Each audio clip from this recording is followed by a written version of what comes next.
All right, today we're going to tackle a piece of tech that solves one of the most, well, frustrating problems in the world of virtual desktops. We're talking about the Omnissa Horizon Persistent Disk. It's the secret sauce that makes a temporary virtual desktop feel like it's permanently yours. So let's dive in.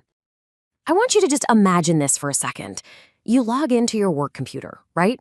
You spend time arranging your icons, you install a few little tools that make your life easier, and you drop some important files right on the desktop for quick access. Then you log out. You come in the next morning, log back in, and poof, it's all gone, wiped clean, like you're starting from scratch all over again. Sounds like an absolute nightmare, doesn't it? But here's the thing. This isn't some weird hypothetical. For a lot of folks using non-persistent virtual desktops, or VDI, this is just how it works. It's actually the design. Now, for an IT department, this is amazing. Every desktop is clean, totally secure, identical. But for you, the person actually trying to get work done, yeah, it can be a huge headache. So that brings us to this idea of, let's call it the disposable desktop. In these kinds of virtual setups, that main operating system disk, it's meant to be temporary. It's ephemeral.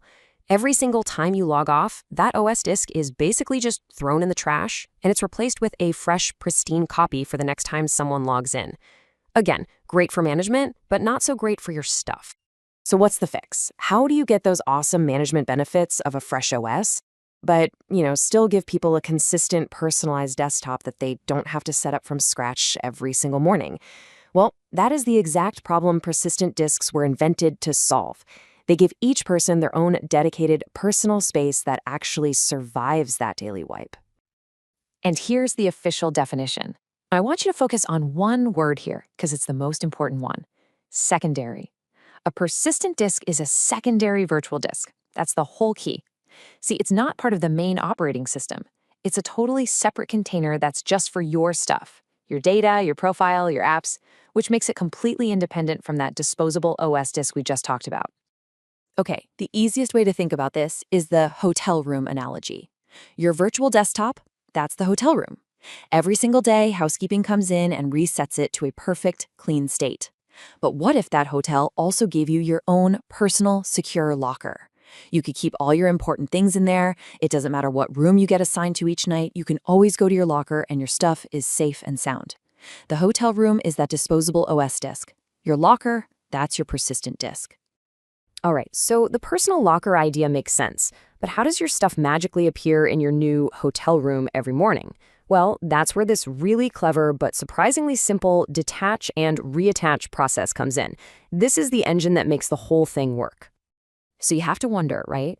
When an IT admin hits that refresh button on your desktop and the entire operating system is getting thrown away and replaced, how does your data actually survive? How does that magic really happen? This breaks it down perfectly. It's really just a simple 4-step dance. So first, you log off. Then, behind the scenes, the system completely deletes that temporary OS disk and spins up a brand new one from a clean template. And then, this is the magic moment, it reattaches your personal persistent disk to the new OS. So what's the result? Well, when you log back in, everything looks and feels exactly the way you left it. Okay, so now that we know what they are and how they work, we gotta talk about the rules of the game. Persistent disks are super powerful, but they have some very specific ways they need to be set up and some real limitations. Knowing these boundaries is absolutely key to using them the right way.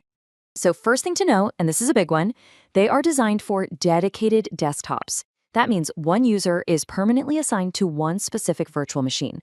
They work with Windows, and it's your IT admin who decides how big that personal locker is going to be and what drive letter it shows up as. The whole point is to make your personal data feel like it's stored locally, right there on the machine, just like a regular PC. And look, if you only remember one rule from this entire explainer, please make it this one. This is the absolute deal breaker. Persistent disks are exclusively for dedicated assignment pools. They do not work in what are called floating pools, where users just get a random desktop from a big group. The model just doesn't work that way. It's a non-starter.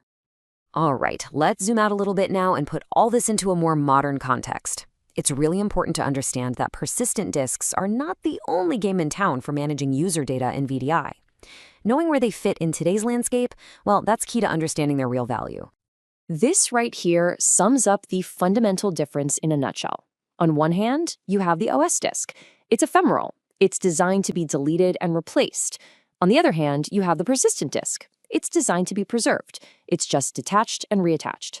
You're looking at two completely different philosophies working together to do two totally different jobs. But the story gets a little bigger. This table lays out the whole landscape. You've got your standard disposable OS disk for things like floating pools. You've got our hero, the persistent disk, for those dedicated users. But then you have modern alternatives, like app volumes. These tools take a more user-centric approach. So instead of giving you one big locker that's tied to one machine, these newer tools can dynamically attach just your profile or just a specific app to any generic desktop you log into. And that flexibility right there is why persistent disks are often seen as a more traditional, or you could even say a legacy solution. And hey, don't just take my word for it that this is sometimes considered a legacy thing. That idea comes directly from the documentation. While they are still very much in use and can be migrated from older environments, the general trend in the industry is often moving towards these more dynamic, flexible ways of managing user data and apps. So this all leaves us with a really interesting question. Is the persistent disk an outdated legacy tool that we should be trying to move away from? Or is it more of a simple, reliable, super effective specialist that does one specific job really, really well? And like with so much in tech, the right answer isn't about which one is better. It's about which one is right for your specific situation.